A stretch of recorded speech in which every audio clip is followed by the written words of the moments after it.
Priyanka Priyadarshi. In last session, we have discussed about consumer behavior, and in today's session, we will discuss about determinants of consumer behavior. Determinants means factors affecting consumer behavior.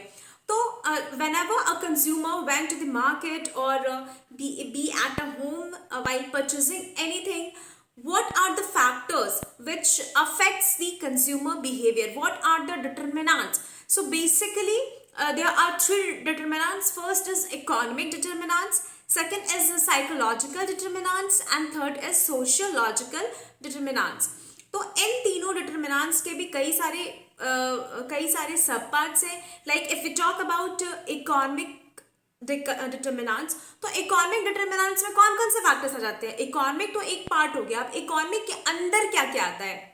तो उसमें आ जाते हैं personal income कितना है, family का income कितना है, consumer income का जो एक्सपेक्टेशन है, जो कंज्यूमर है उसका जो एक्सपेक्टेशन है कि इस बार कितनी सैलरी एक्सपेक्टेड है या फिर कितना इनकम एक्सपेक्टेड है, कंज्यूमर का क्रेडिट कितना है, कंज्यूमर लिक्विड एसेट्स कितना है, और level of standards of living कैसा है.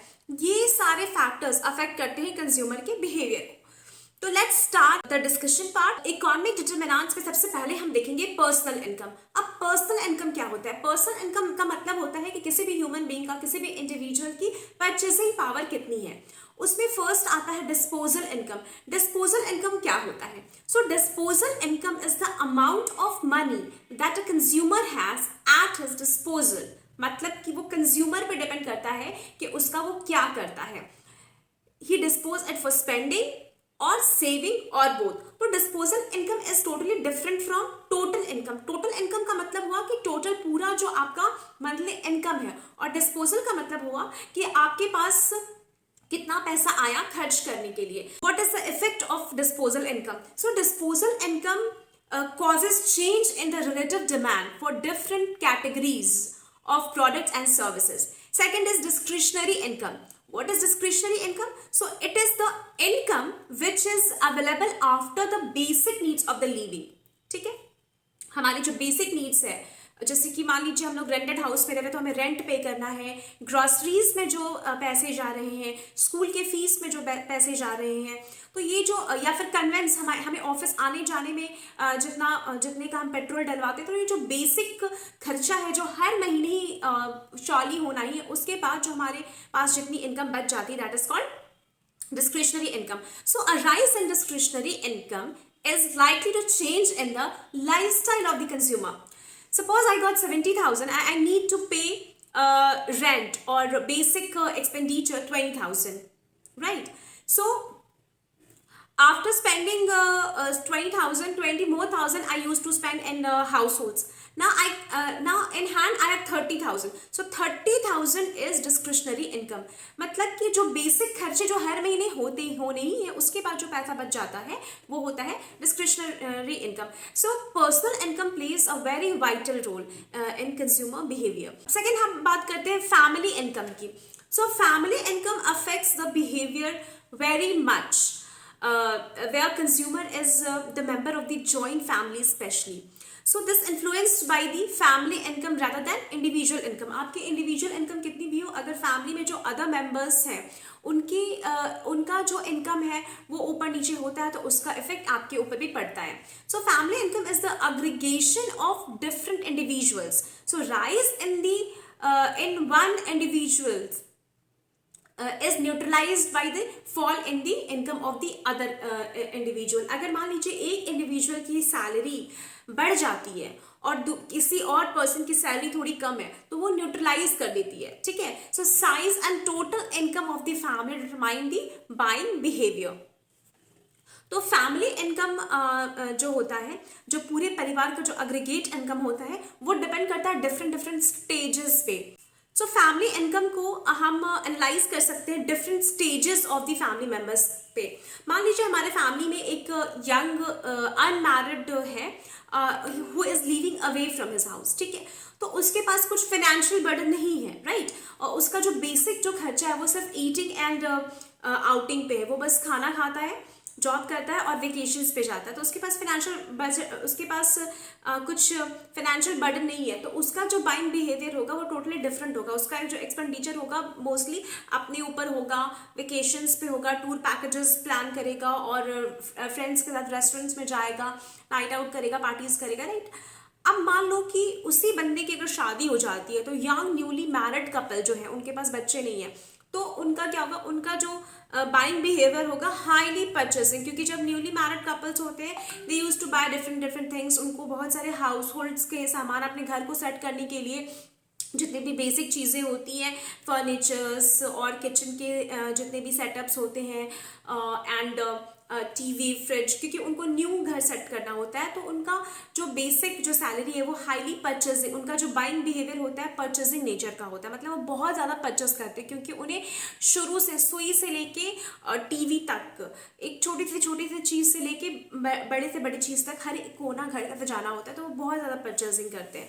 अब सपोज करिए कि वो जो मैरिड कपल है हैविंग यंगेस्ट चिल्ड्रन अंडर 6, यानी कि अब उनको बेबी हो जाती है, तो बेबी हो जाता है या हो जाती है व्हाटएवर, तो उनका बाइंग बिहेवियर क्या होगा, तो अब उनका घर तो सेट हो गया, तो उनका जो मैक्सिमम परचेसिंग होगा वो फॉर होम होगा, और baby toys, baby food, they use to buy everything for their babies. वो जब बाहर भी जाएंगे ना तो सिर्फ बेबीज के ही प्रोडक्ट खरीदेंगे। तो मैं ये मेरा पर्सनल एक्सपीरियंस है कि when I use to student, I used to buy my dresses, my accessories and all, and I used to do party and all.